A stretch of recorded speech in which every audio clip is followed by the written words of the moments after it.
Tak jo, ahoj koblížci, ahoj noví fanouškové z YouTube. Tohle je video přímo pro vás.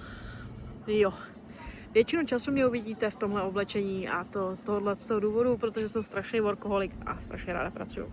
A proč vlastně dělám na vlacích? Na to se mě často lidi ptají a je to z toho důvodu, že mám ráda adrenalin.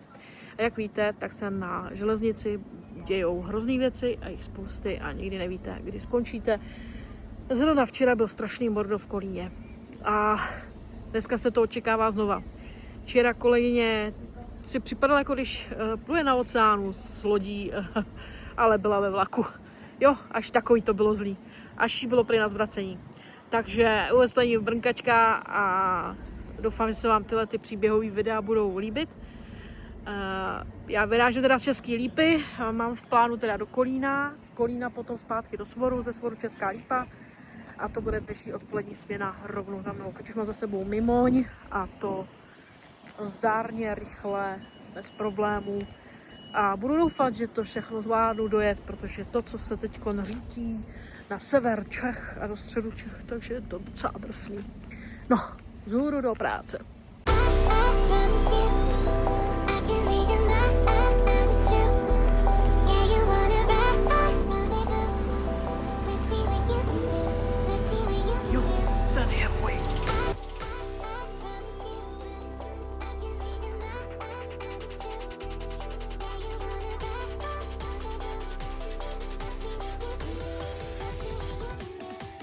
Tak jsem vás poslala do mé kabiny. Tak. Do mé kabiny odpočívací. Tady je místo strojvedoucího, to už jistě všichni znáte. Krásný pultíček. Jo, konečně nám prší po takové dlouhé době. Právě teď mi volali z vedení, dostanu nový mobil, protože máme nějakou novou aplikaci, jo, s nějaký směnář, takže najíždíme na nový provoz a jak se mi stala nehoda s telefonem, můj pracovní mobil, jo, jasně, když jste průvodčí, dostanete aj takovou možnost, jako je mobilní telefon a samozřejmě už mám rozflákaný jako displej, ne, jako že by byl sklo, ač není můj a vím, že dostanu nový, kdykoliv ho rozbiju a i přesto si na to dávám pozor, takže to asi málo kdo. Takže dostanu nový mobilos.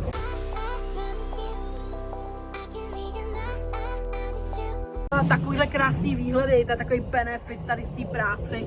Já se jdu teda napojit nějakého pitíčka, dát si nějakou lehčí svačinku, jo, držím dietku, takže se ve svačinci dám kotejč, mám tady kotejč, nějakou bulku celozrnnou. Kdyby byla krizovka, tak tady mám takový borůvkový drinčík a mám tady udělaný snack z proteinů a protein a mysli s bílým jogurtem a navrch banán. Jo, pracuju dneska do půlnoci, tak si to žádá trošku většího jídla. Tak jo, jdeme si dát svačinku. Nalekněte se, vypadá to hrozně strašně už jenom z toho důvodu, že je v tom jogurt a nějaký cereálie, prosím vás, mám tam proteinové kapsičky, aby vám se to tak přesně... A zase vystupujeme. Tak to jsem si teda dala. A takhle to je vždycky. Když už se rozhodnu si dát nějaký ten snečík, tak musím vstávat a pracovat. Tak jsem zpátky. To by šlo.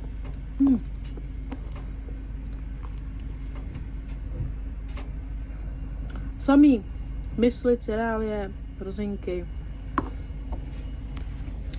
Jo. Jak jinak. Všechno jde jako po másle. Žádný mimořádnosti.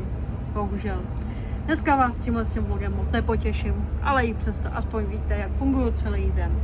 Mám tady pomazánku s kotejčem a s tuňákem. Výborná, doporučuji. Zde mi běží filmeček a mám tady ještě celozrnnou bagetku. Mám teď 1 hodinu a 50 minut pauzičku a já si jdu užívat. Tak zatím. Jo. Dávejte mi lajky, sdílejte mě a nezapomeňte na odběry, jo, aby vám další takový krásný vlogík neutekl. Zatím ahoj.